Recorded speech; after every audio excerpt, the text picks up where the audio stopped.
It's time for my classic line of, we've already done this. Remember that long, overwhelming video 2 videos ago in 3.2.2? Well, this is what we're doing. I'm just going to explain a little bit more about what we did, how can we generalize it, and how we can do it for future examples. So this is really just one long example explaining and unpacking that method.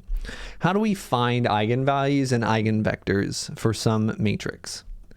So we're going to do that. Find the eigenvalues and the eigenvectors and the eigenvalues for the matrix A, B, C, D, O. We're going to now do it for any matrix. All right. I want to really show the process in generality, what's going on. And real quick, I'm going to give you a little definition. I, which is the matrix 1, 0, 0, 1, is the 2 by 2 identity matrix. Why do you think that is? Well, you multiply any vector by the identity vector, you're going to get that same vector right back. Don't believe me? Try it out. Okay? We're going to use this identity matrix for our calculations. So remember what we said. We said eigenvectors and eigenvalues have to do with straight line solutions.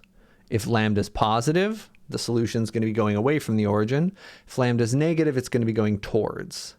And the direction of that straight line is going to be v. So we're going to go back to straight line solutions, right? And we said straight line solutions happen when the direction of that vector is some constant multiple of that vector. The direction of your current position, the direction you're moving at your current position, right? This was our kind of like our f of y from when we were in chapter 1, right? If this is the right-hand side of our differential equation, that direction is going to be some scalar multiple of our position. And again, this is equivalently the definition for eigenvalue and eigenvector. This is the equation that we need to solve. Let's keep everything in matrix form this time. So this is the same as solving this equation, right? We can subtract something from both sides, even if it's a vector. Well, when we solve this, what does this actually look like? What is A times V? Well, actually, we can factor out a V. Well, let's not do that. A, right, was A, B, C, D. V, let's just call that X comma Y. And what was this? This was lambda times V. Now, I'm going to write this in a little bit of a different way. Here is V. Multiplying V by lambda is the same, I claim, as multiplying by this. Why? Because surely this must be true. Multiplying something by the identity matrix doesn't change it. So if those are the same things, then what we can also do is multiply the identity matrix times lambda. So yeah, these are the same thing.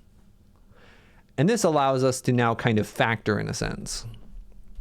When we do that, we're going to get A minus lambda, B, C, D minus lambda times the vector xy equals 0.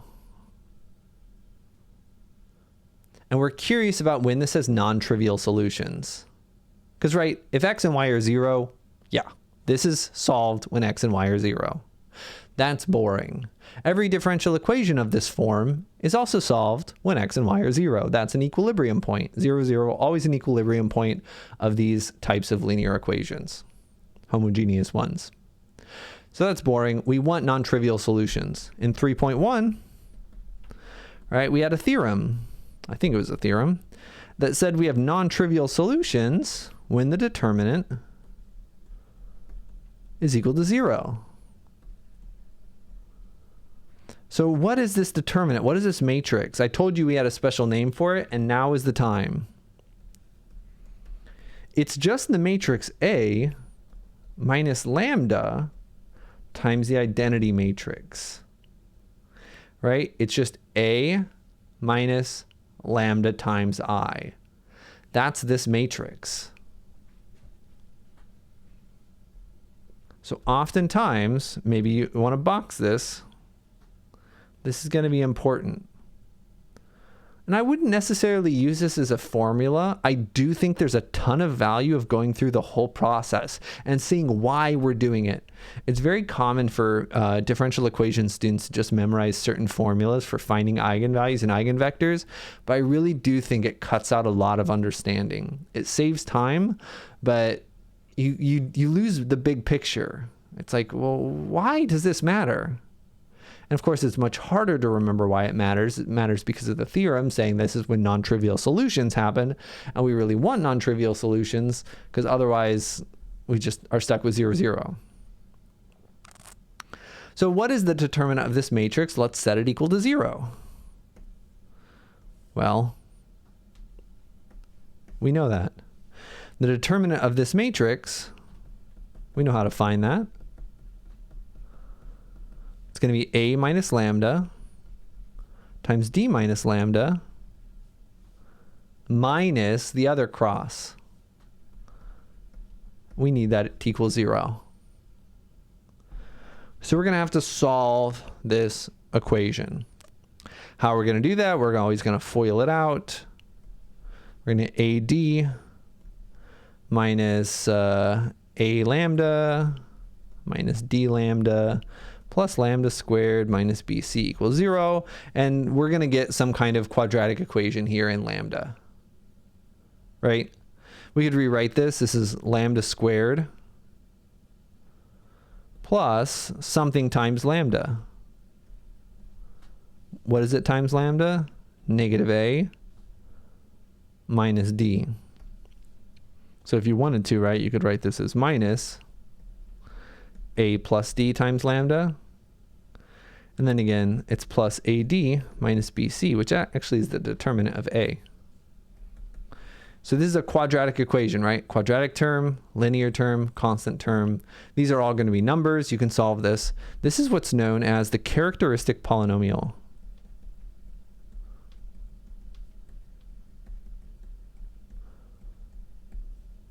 Specifically the left-hand side, because it's a quadratic. Why is it not called the characteristic quadratic? It could be, but we have a 2 by 2 matrix, so our characteristic polynomial is degree 2. We could have a 3 by 3 matrix. We'd have a characteristic polynomial that's a cubic. Those are more interesting to solve. We'll just be doing quadratics, but it could be more. Remember when I said that eigen, having a translation of characteristic, is interesting? That's what I meant. So whenever we are finding eigenvalues and eigenvectors, we're always going to do this process. And we're going to be able to solve for lambda 1 and lambda 2. Now there's always going to be 2 lambdas, sort of. In these 2 next sections, 3.2 and 3.3, we're going to only focus on whether these are distinct and real. Right? If they are both different and they're both real, we have nice things. We talk about them first. If they're complex, right? Because a quadratic will always have 2 roots. They could either be distinct and real. They could be complex. We talk about that in 3.4. That's a little harder. And sometimes they're not distinct, right? What if we have repeated real roots? Can you have ever repeated complex roots? Think about that.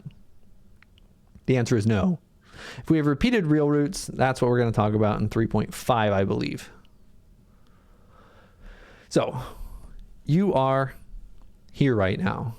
What do we do with these? Well, once we have them, we find the corresponding eigenvectors. We'll say, all right, let's first look at lambda 1, and we'll find the v1 that goes with it. And then we'll have some other one. We need to find the eigenvector that goes with that one. How do we do that? Remember, we just plugged it in. We needed a times that vector to be lambda times that vector. Well, we have the vector now. We're going to solve for v. And what you're always going to get is a system of redundant equations. Cx plus dy equals lambda v, or lambda y. These will always be redundant, remember.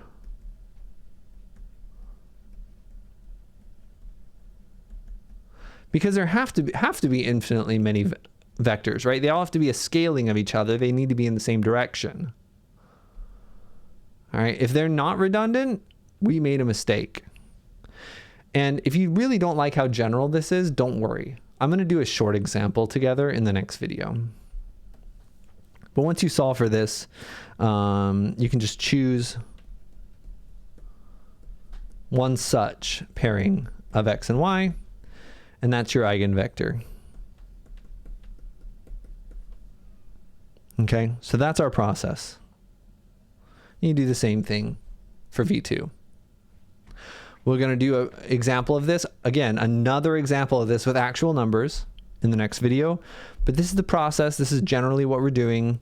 We'll have a characteristic polynomial. You certainly don't need to memorize this formula. Please don't. Right? But we're going to try to walk through the whole process. Try not to memorize formulas. We're going to try to do a little bit of work to connect the concepts and do them in a step-by-step order. And we'll do that in the next video.